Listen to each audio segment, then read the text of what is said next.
Welcome to my channel set tax சேனலுக்கு உங்களை அன்புடன் வரவேற்கிறேன். இன்றைய வீடியோவில் ஆகஸ்ட் 15th ஹாலிடே விளாக் பார்க்க போகிறோம். அதுக்கப்புறம் பார்த்திங்கன்னா முக்கியமான ஒரு மணி சேவிங் ட்ரிக், அதாவது நம்மளோட வருமானம் நம்மளுடைய சேமிப்பு இது ரெண்டையுமே பாதிக்கக்கூடிய விஷயத்தை நம்ம தூக்கி எறியணும்.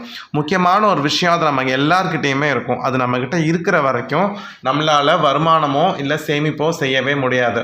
நான் அந்த விஷயத்தை என்ன அப்படின்னு சொன்னேன் அப்படின்னா உங்களுக்கு குழப்பமாக இருக்கும். இதுக்கும் நம்மளோட வருமானத்துக்கும் என்ன சம்மந்தம், சேமிப்புக்கு என்ன சம்மந்தம்னு உங்களுக்கு தோணும். ஆனால் நிறைய பேர் அதிகமாக சேமிக்காததுக்கும் லைஃப்பில் அடுத்த கட்டத்துக்கு போகாததுக்கும் காரணமே நம்ம தூக்கி எறியாமல் வச்சிருக்கக்கூடிய இந்த விஷயந்தான். அந்த விஷயம் என்ன அப்படிங்கிறதையும் விளாக் முடிஞ்சு நம்ம டீட்டெயில்டாக டிஸ்கஸ் பண்ணலாம். இந்த விஷயத்தை நம்ம ஃபுல்லாக டிஸ்கஸ் பண்ணதுக்கப்புறம் உங்கள் கமெண்ட் சொல்லுங்கள். ஸ்கிப் பண்ணாமல் வீடியோவை பாருங்கள். அப்போ தான் நான் சொல்ல வர விஷயம் உங்களுக்கு புரியும். ஆகஸ்ட் 15th அன்றைக்கி லீவு அப்படின்னோடனே செம்ம ஜாலியாக இருந்துச்சு. ஏன் அப்படின்னா இடையில ஒரு நாள் ஒர்க்கிங் டே லீவ் கிடச்சிருக்குன்ட்டு நான் காலையில் எந்திரிச்சு ரொம்ப நாள் வாக்கிங் போல்.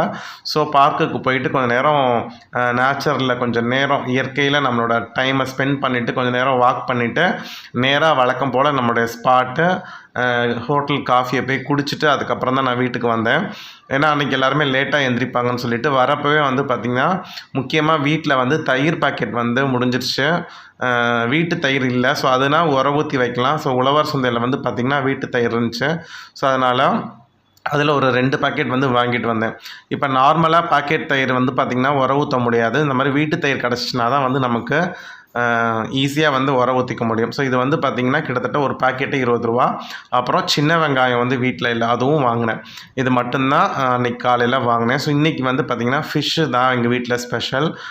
மார்னிங் பார்த்திங்கன்னா தோசையும் பட்டாணி குருமாவும். இது மார்னிங் கொஞ்சம் சிம்பிளாக செஞ்சிட்டோம். ஏன்னா மதியம் ஃபிஷ்ஷு சாப்பிட்றதுனால காலையில் ரொம்ப ஹெவியாக எடுத்துக்க வேணாம் அப்படின்னு சொல்லிட்டு இதுதான் பிரேக்ஃபாஸ்ட்டு. ஃபிஷ் பசங்க சாப்பிடவே மாட்டேங்கிறாங்க. கொஞ்சம் நாள் கழித்து தான் ஊட்டணும். சமைக்க லேட் ஆகும் அப்படிங்கிறதுனால ஒரு 11 o'clock போல் ஒரு சின்னதாக ஒரு ஸ்நாக்ஸ் எடுத்துக்கிட்டோம். தட்டு வடை அப்படின்னு சொல்லுவாங்க, இது பேக்கரியில் விற்கும். தட்டு வடை அப்படின்னு தான் போட்டிருந்துச்சு. அது ரொம்ப நல்ல கிறிஸ்பியாக இருந்துச்சு. அதுவும் ஒரு டம்ளர் காஃபியும் இடையில 11 o'clock குடிக்கணும். இந்த டீச்சிங்கில் இருந்து இடையில அந்த காஃபி குடிச்சிட்டு இப்போ விடவே முடியல. அதுக்கப்புறம் பார்த்திங்கன்னா ஒய்ஃப் எல்லா வேலையுமே முடிச்சுட்டாங்க கிட்டத்தட்ட. என்ன மீன் எடுத்தோம் அப்படின்னு பார்த்திங்கன்னா நெய் மீன் சொல்லுவாங்க இல்லையா. இங்கே புதன்கிழமை சந்தை, அதனால் ஈவினிங் எடுத்துகிட்டு நைட்டே மேரினேட் பண்ணி வச்சது தான். ஸோ ஃபிஷ் ஃப்ரை, நெய் மீன் வறுவலும் ரைஸும் வச்சாச்சு. அதுக்கப்புறம் குழம்பும் ரசமும் அவங்க ப்ரிப்பேர் பண்ணிகிட்டு இருந்தாங்க.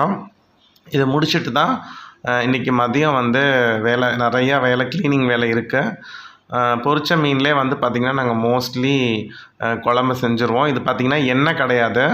நாங்கள் ரொம்ப கம்மியாக எண்ணெய் ஊற்றி தான் பொரித்தோம். அந்த ஃபிஷ்ஷு ஃப்ரைலேருந்து வந்த அந்த கொழுப்பே எவ்வளோ இருக்குது பாருங்கள்.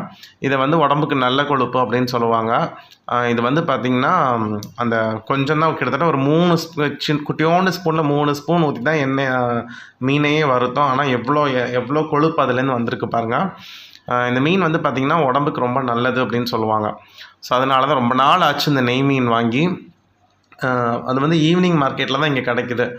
நார்மலாக காலையில் இருக்கக்கூடிய அந்த மீன் மார்க்கெட்டில் இந்த நெய் மீன் எங்கேயுமே கிடைக்கிறதில்ல. ஸோ அதனால் அந்த புதன்கிழமை மார்க்கெட் ஈவினிங்கில் போய் வாங்கிட்டு வந்தது தான் அந்த நெய் மீன். ஸோ ரொம்ப நாள் ஆச்சு எங்கள் வீட்டில் மீன் குழம்பும் வச்சு எப்படா மீன் குழம்பு வச்சு சாப்பிடுவோம் அப்படின்ட்டு வெயிட் பண்ணிகிட்டே இருக்கோம். இப்போ இருக்கக்கூடிய பசங்க யாருக்குமே ஃபிஷ்ஷு மட்டன் பிடிக்க மாட்டேங்குது.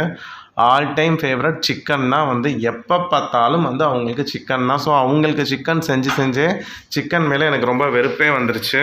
ஸோ இடையில ஒரு நாள் லீவ் வருது அப்படின்னா செம ஹாப்பியாக இருக்குது. ஏன்னா ட்ராவல் குறைஞ்சி கொஞ்சம் ரெஸ்ட்டு கிடைக்குது. ஆனால் நம்ம தூங்கணும்னு நினப்போம். அன்றைக்கி பார்த்திங்கன்னா வேலை கரெக்டாக இருக்கும். எப்படினாலுமே நமக்கு லீவ் அப்படின்னா அதுக்கான வேலையும் சேர்ந்தே தான் வரும். அதனால் இன்றைக்கி நிறைய வேலை இருந்துச்சு. பைக் ரிப்பேர் பண்ண போகலாம் அப்படின்ட்டு நான் போனேன். ஆனால் பைக்குக்கு 1000 rupees கேட்குறாங்க. So middle of the month நம்ம 1000 rupees வேணாம், சரி கொஞ்சம் அட்ஜஸ்ட் பண்ணிக்கலாம் அப்படின்னு சொல்லிட்டு வந்தாச்சு. ஸோ செலவுகள் கண்டிப்பாக வரதான் செய்யுது ஃப்ரெண்ட்ஸ். நிறையா பேர் கேட்டிருந்தீங்க, நீங்கள் எப்படி பட்ஜெட்டை கரெக்டாக கொண்டு போகிறீங்க அப்படின்னு சொல்லிட்டு. எப்போனாலும் ஏதாவது ஒரு மாதம் வரதான் செய்யும். நம்ம வராதுன்னு நம்பிக்கையோடு இருப்போம். வர மாதத்துக்கு சேவிங்ஸ்லேருந்து எடுத்து செஞ்சிட வேண்டியதுதான். ஸோ வேறு வழி கிடையாது. ஸோ தட்டில் பாருங்கள், மீன் குழம்பும் மீனும் வச்சதுக்கப்புறம் தான் கண்ணே தெரியுது. சாப்பிட்டதுக்கப்புறம் தான் நாங்கள் சாப்பிட்றப்ப மணி 3 ஆகிடுச்சு. லீவ் நாள்னாலே லேட் ஆகிடுது ஃப்ரெண்ட்ஸ். இப்போ நம்மளோட டாபிக் போகலாம். நம்மளோட வருமானத்தையும் நம்மளோட சேமிப்பையும் பாதிக்கக்கூடிய ஒரு விஷயம் அது என்ன அப்படிங்கிறத பார்ப்போம். இதை வந்து ஒரு மணி சேவிங் ஐடியாவாகவே நம்ம வச்சுக்கலாம். நம்ம பணம் சம்பாதிக்கணும், பணம் சேமிக்க போகிறோம் அப்படின்னா இந்த விஷயத்தை தான் நம்மக்கிட்டேருந்து தூக்கி போடணும். இந்த விஷயத்த நம்ம தூக்கி போட்டாலே நம்ம எங்கேயோ போயிடலாம். அது என்ன விஷயம் அப்படின்னா, நம்ம பற்றி மற்றவர்கள் என்ன நினைக்கிறாங்க, என்ன பேசுகிறாங்க அப்படிங்கிற விஷயத்துக்கு நம்ம முக்கியத்துவம் கொடுத்து அதை பற்றியே கவலைப்படுவது. இதை பற்றி நான் ஏற்கனவே ஒரு டைம் சொல்லியிருக்கேன், ஆனால் நான் டீட்டெயில்டாக சொல்லலை. ஸோ இதுக்கும் மணி சேவிங்க்கும் இல்லை நம்மளோட ஏர்னிங்ஸ்க்கும் என்ன ரிலேஷன் நீங்கள் கேட்கலாம். ஃபார் எக்ஸாம்பிள், இப்போ நான் ஒர்க் பண்ணுற இடத்துல என்னை வந்து ஏதோ எனக்கு பின்னாடி பேக்கில் அவங்க பேசலாம், எனக்கு முன்னாடி நல்ல விதமாக பேசிவிட்டு யாராவது என்னை பற்றி குறை பேசலாம். அந்த விஷயம் என் காதுக்கு வந்துச்சு அப்படின்னா, இன்கேஸ் அது தப்பாக இருந்துச்சுன்னா நான் மாற்றிக்கலாம். இல்லை நம்ம செய்யக்கூடிய ஒவ்வொரு விஷயத்துக்கும் குறை பேசுவாங்க. நம்ம வேலை செய்கிற இடமா இருந்தாலும், நம்மளுடைய சொந்தக்காரங்களாக இருந்தாலும், ஃப்ரெண்ட்ஸாக இருந்தாலும் நம்மளை குறை பேசிக்கிட்டே தான் இருப்பாங்க. நீங்கள் அதை எடுத்து என்னையை பற்றி இப்படி பேசிட்டாங்க அப்படி பேசிட்டாங்கன்னு சொல்லிவிட்டு நம்ம கவலைப்பட்டுக்கிட்டே இருப்போம். வீட்டில் வந்து சொல்லுவோம். இப்போ ஒய்ஃபாக இருந்தாங்கன்னா ஹஸ்பண்ட் கிட்ட சொல்லுவாங்க, ஹஸ்பண்ட்னா ஒய்ஃப் கிட்ட சொல்லுவாங்க, இந்த மாதிரி என்னையை பற்றி பேசுகிறாங்க, எரிச்சலாக வருது அப்படி இப்படின்னு சொல்லிட்டு ஸ்ட்ரெஸ்ஸாக ஆரம்பிச்சிருவோம். சில சமயம் நம்ம என்ன பண்ணுவோம், யாருக்கிட்டையும் சொல்லாமல் மனசில் அதை பற்றியே யோசிச்சுட்ருப்போம். நீங்கள் நம்ம லைஃபோட எந்த பார்ட்டுக்கு நீங்கள் போனாலும் நம்மளை குறை சொல்லக்கூடிய ஆள் ஒரு இடத்துல இருந்துக்கிட்டே தான் இருப்பாங்க. எத்தனை கம்பெனி மாறினாலும், எத்தனை ஒர்க் ஸ்டேஷன் மாறினாலும், எத்தனை சொந்தக்காரங்களும் நம்ம ஃபேஸ் பண்ணாலும், எத்தனை நெய்பரை தாண்டி வந்தாலும் குறை பேசுகிறவங்க இருந்துக்கிட்டே இருப்பாங்க. ஃப்ரெண்ட்ஸ், நீங்கள் அதை மட்டுமே நீங்கள் நினச்சிக்கிட்டு நீங்கள் அதையே திங்க் பண்ணிட்டு இருந்தீங்கன்னா நம்ம சம்பாத்தியம் பண்ணுறதையோ சேமிக்கிறத பற்றியோ நம்ம ப்ராப்பரான ஒரு ஐடியாவுக்கு வர மாட்டோம். இப்போ நீங்கள் உங்கள் மைண்டில் பட்ஜெட் போடணும், நம்ம வந்து வரவு செலவு எழுதணும், அதை வந்து ஃபினான்ஷியல் ஸ்கேனிங் பண்ணணும், என்னென்ன செலவெல்லாம் வந்து தேவை எது தேவையில்லைங்கிறதெல்லாமே நம்ம கண்டுபிடிக்கணும். இதெல்லாமே நம்ம செஞ்சால் தான் சேவிங்ஸே பண்ண முடியும். இதை நம்ம தெளிவான மைண்ட் இருந்தால் மட்டும்தான் செய்ய முடியும். இப்போ நீங்கள் மைண்டில் அவங்க என்னை பற்றி இப்படி சொல்லிட்டாங்களே, அப்படி பேசிட்டாங்களே அப்படின்னு நீங்கள் இதை நினச்சிக்கிட்டே இருக்கீங்கன்னா இந்த விஷயம் எதையுமே நீங்கள் அறகுறையாக தான் செய்வீங்க. உங்களோட கரியர் க்ரோத் அப்படியே தடையாயிடும். நீங்கள் கரியரில் அடுத்த கட்டத்துக்கு போகக்கூடாதுங்கிறதுக்காக தான் மெயினாக அவங்க அப்படி பேசுவாங்க. இப்போ நான் ஒர்க் பண்ணுற இடத்துல என்னை விட குறைவாக சம்பளம் வாங்குறவங்க என்னை வந்து கமெண்ட் பண்ணுவாங்க. நான் அதை பற்றியே யோசிச்சுட்டு திங்க் பண்ணிகிட்டே இருந்தேன்னா நான் அடுத்து என்னோடய கரியரில் க்ரோத்துக்கு செய்ய வேண்டிய எந்த விஷயத்தையும் நான் செய்யாமல் அதை நினச்சிக்கிட்டே உட்காந்துருந்தேன்னா எனக்கு அடுத்த கட்ட உயரத்துக்கு போக முடியாது. மற்றவங்க டக்குன்னு ஸ்கில்லை இம்ப்ரூவ் பண்ணி வந்துடுவாங்க. ஸோ நம்ம கவலையே படக்கூடாது மற்றவங்க சொல்கிறத பற்றி. நான் என்னோடய ஸ்கில்லை இம்ப்ரூவ் பண்ணணும், என்னோட வருமானத்தை பெருக்கணும். ஸோ என்னுடைய மைண்டு ப்ராசஸ் ஃபுல்லாக இது மட்டுமே இருந்தால் மட்டும்தான் அந்த விஷயத்தை நோக்கி நம்மளால் பயணிக்க முடியும். ஏன்னா நம்ம ஈஸியாக நம்ம மனுஷங்க தான்.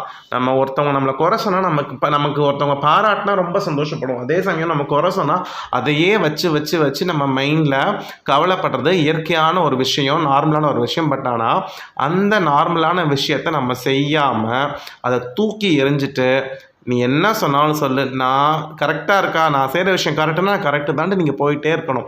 நீங்கள் அதுக்கு இம்பார்ட்டன்ஸ் கொடுக்காம நீங்கள் அடுத்து நான் என்ன பண்ணணும், லைஃப்பில் அடுத்த கட்டத்துக்கு நான் எப்படி வரணும், என்னோடய வருமானம் இப்போ கம்மியாக இருக்கா, நான் எப்படி வந்து அடுத்த வருமானத்தை ஈட்டுறது, எக்ஸ்ட்ராவாக வருமானம் எப்படி பெருக்கிறது, என்ன பார்ட் டைமாக செய்யலாம், இல்லை என்னோடய கரண்ட் ஜாபில் நான் என்ன பண்ணால் எனக்கு சம்பளம் உயரும் அப்படிங்கிற மாதிரி நம்ம திங்க் பண்ண ஆரம்பிச்சிடணும்.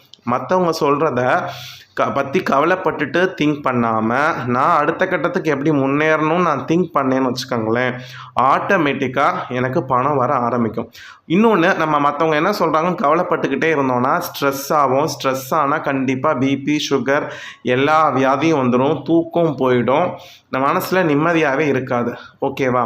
அப்போ நம்ம நிம்மதியாக இருக்கணும், ஸ்ட்ரெஸ் இல்லாமல் இருந்தால் மட்டும்தான் நம்ம கெரியர் வந்து கரெக்டாக போகும். நம்ம செய்கிற விஷயம் எல்லாத்தையுமே ப்ராப்பராக கரெக்டாக செய்வோம். இப்போ சொல்லுங்கள், நான் சொல்ல வர விஷயம் உங்களுக்கு புரியுதா? ஏன்னா நம்ம வெளியில் தெரியாது, ஆனால் உங்களோட மனசாட்சிக்கு தெரியும். நீங்கள் ஒவ்வொரு நாளும் ஒர்க்கு முடிஞ்சு வந்துட்டோம், என்னை பற்றி இவர் இப்படி சொல்லிட்டாரு, என்னை பற்றி இவங்க இப்படி சொல்லிட்டாங்களேன்னு சொல்லிட்டு கவலைப்படாத நாளே இருக்காது. நிறைய பேர் அதை குறித்து கவலைப்படாமல் நான் அந்த மாதிரிலாம் பண்ண மாட்டேன், என் லைஃப்பை பார்த்து நான் போயிட்டே இருப்பேங்கிறவங்களுக்கு பிரச்சனை இல்லை. ஆனால் ஒரு 90% ஆஃப் த பீப்புள் வந்து ரொம்ப கவலைப்படக்கூடிய மக்களாக இருப்போம். இன்க்ளூடிங் என்னையும் நான் சேர்த்து தான் சொல்கிறேன். நான் முன்னாடிலாம் அப்படி ஸ்ட்ரெஸ் ஆவேன்.